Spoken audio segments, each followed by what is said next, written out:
ਸਤਿ ਸ਼੍ਰੀ ਅਕਾਲ friends, Punjabi knitting channel ਤੁਹਾਡਾ ਸਵਾਗਤ ਹੈ। ਅੱਜ ਮੈਂ ਤੁਹਾਡੇ ਲਈ ਲੈ ਕੇ ਆਈ ਹਾਂ ਇੱਕ ਹੋਰ ਨਵਾਂ ਡਿਜ਼ਾਈਨ, ਜਿਸ ਨੂੰ ਤੁਸੀਂ ਲੇਡੀਜ਼, ਗਰਲਜ਼ ਜਾਂ ਬੱਚਿਆਂ ਦੇ ਕਿਸੇ ਵੀ ਪ੍ਰੋਜੈਕਟ ਵਿੱਚ ਯੂਜ਼ ਕਰ ਸਕਦੇ ਹੋ। ਬਹੁਤ ਹੀ ਆਸਾਨ ਡਿਜ਼ਾਈਨ ਹੈ। 16 ਸਲਾਈਆਂ ਦਾ ਡਿਜ਼ਾਈਨ ਹੈ। ਇਸ ਡਿਜ਼ਾਈਨ ਲਈ ਆਪਾਂ ਨੂੰ 5 ਦੇ ਮਲਟੀਪਲ ਪਲੱਸ 2 ਕੁੰਡੇ ਚਾਹੀਦੇ ਹਨ।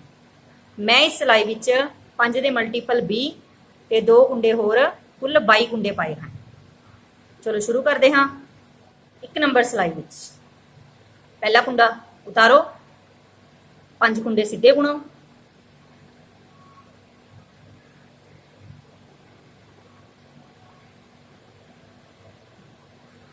ਇਹ 5 ਕੁੰਡੇ ਸਿੱਧੇ ਬੁਣਨ ਤੋਂ ਬਾਅਦ ਧਾਗਾ ਘੁਮਾਓ, 1 ਕੁੰਡਾ ਸਿੱਧਾ ਬੁਣੋ। ਇਹ ਕੁੰਡਾ ਸਿੱਧਾ ਬੁਣਨ ਤੋਂ ਬਾਅਦ ਇਹ ਅਗਲੇ 3 ਕੁੰਡਿਆਂ ਦਾ ਆਪਾਂ ਨੇ 3 ਤੋਂ 1 ਬਣਾਉਣਾ ਹੈ। ਇਹ 3 ਤੋਂ 1 ਬਣਾਉਣ ਲਈ ਇਹ ਕੁੰਡੇ ਨੂੰ ਪਹਿਲਾਂ ਬਿਨਾਂ ਬੁਣੇ ਉਤਾਰੋ। ਇਸ ਨੂੰ ਬਿਨਾਂ ਬੁਣੇ ਉਤਾਰਨ ਤੋਂ ਬਾਅਦ ਇਹ 2 ਕੁੰਡਿਆਂ ਨੂੰ ਇਕੱਠੇ ਬੁਣ ਕੇ 2 ਦਾ 1 ਬਣਾਓ ਤੇ ਇਸ ਬੁਣੇ ਹੋਏ ਕੁੰਡੇ ਦੇ ਉੱਪਰ ਦੀ ਉਤਾਰੇ ਹੋਏ ਕੁੰਡੇ ਨੂੰ ਉਤਾਰ ਦਿਓ। ਇਸ ਤਰ੍ਹਾਂ 3 ਦਾ 1 ਬਣਾਉਣ ਤੋਂ ਬਾਅਦ 1 ਕੁੰਡਾ ਸਿੱਧਾ ਬੁਣੋ। एक कुंडा सीधा बुनन तो बाद फिर धागा घुमाओ ते अगले 5 कुंडे सीधे बुनो।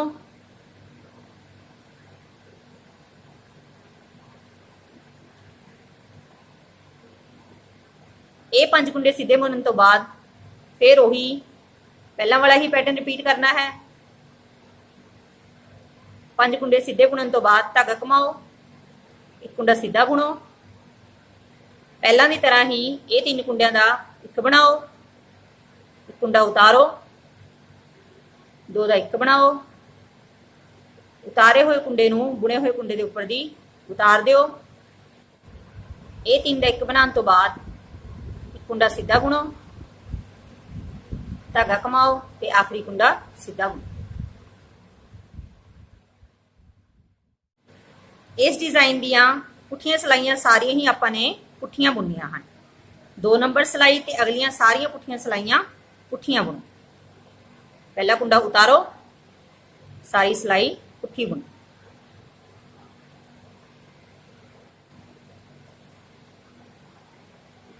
जिस तरह आपां ने 1 नंबर सिलाई बुनी है उसी तरह ही आपां ने 3 नंबर, 5 नंबर ते 7 नंबर सिलाइयां बुननियां हैं। 1 3 5 7 ये 4 सिलाइयां आपां ने सेम बुननियां हैं ते पुठियां सिलाइयां सारियां पुठियां ही बुननियां हैं। इस तो बाद मैं तुहानूं 8 सिलाइयां तक बुन के उस तो बाद आपां अगला पैटर्न शुरू करांगे। ये 8 सिलाइयां बुनन तो बाद 9 नंबर सिलाई विच पहला कुंडा उतारो, धागा घुमाओ, 1 कुंडा सीधा बुनो। पहला की तरह ही ये 3 कुंडियां का 1 बनाना है। पहला कुंडा उतारना है, 2 का 1 बनाना है ते उतारे हुए कुंडे नूं बुने हुए कुंडे के उपर दी उतार देना है। कुंडा सीधा बुनना है, धागा घुमाओ ते अगले 5 कुंडे सीधे बुनो।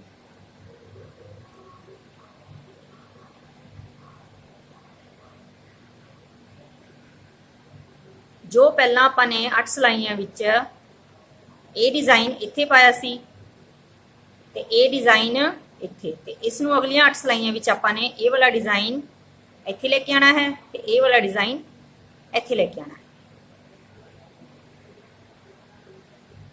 इस तो बाद इस डिजाइन नूं पहलां दी तरह ही रिपीट कर लेना है। पहलां धागा घुमाउणा है, 1 कुंडा सीधा बुनो, फिर 3 का 1 बनाओ,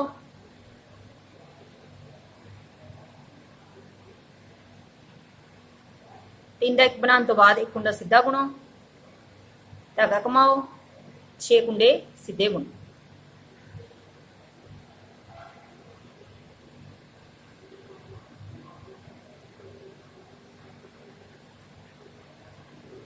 हुण अगे आपां ने इस 9 नंबर सिलाई की तरह ही 11 13 ते 15 नंबर सिलाइयां बुननियां हैं।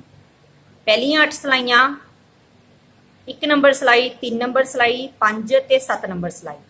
ਉਹ 4 ਸਲਾਈਆਂ ਇੱਕ ਤਰ੍ਹਾਂ ਬੁਣਨੀਆਂ ਹਨ ਤੇ ਅਗਲੀਆਂ 4 ਸਿੱਧੀਆਂ ਸਲਾਈਆਂ ਇੱਕ ਤਰ੍ਹਾਂ ਬੁਣਨੀਆਂ ਹਨ ਤੇ ਪੁੱਠੀਆਂ ਸਾਰੀਆਂ ਸਲਾਈਆਂ ਆਪਾਂ ਨੇ ਪੁੱਠੀਆਂ ਹੀ ਬੁਣਨੀਆਂ ਹਨ। ਹੁਣ ਇਸ 9 ਨੰਬਰ ਸਿਲਾਈ ਦੀ ਤਰ੍ਹਾਂ ਹੀ ਆਪਾਂ ਅੱਗੇ 11, 13 ਤੇ 15 ਨੰਬਰ ਸਲਾਈਆਂ ਬੁਣ ਲੈਣੇ ਹਾਂ। ਇਸ ਤਰ੍ਹਾਂ ਇਹ 16 ਸਲਾਈਆਂ ਕੰਪਲੀਟ ਕਰਨ ਤੋਂ ਬਾਅਦ ਇਹ ਡਿਜ਼ਾਈਨ ਇਸ ਤਰ੍ਹਾਂ ਬਣ ਜਾਏਗਾ। ਇਹੀ 16 ਸਲਾਈਆਂ ਰਿਪੀਟ ਕਰਦੇ ਜਾਣਾ ਹੈ ਤੇ ਡਿਜ਼ਾਈਨ ਬਣਦਾ ਚਲਾ ਜਾਏਗਾ। ਧੰਨਵਾਦ ਫਰੈਂਡਸ।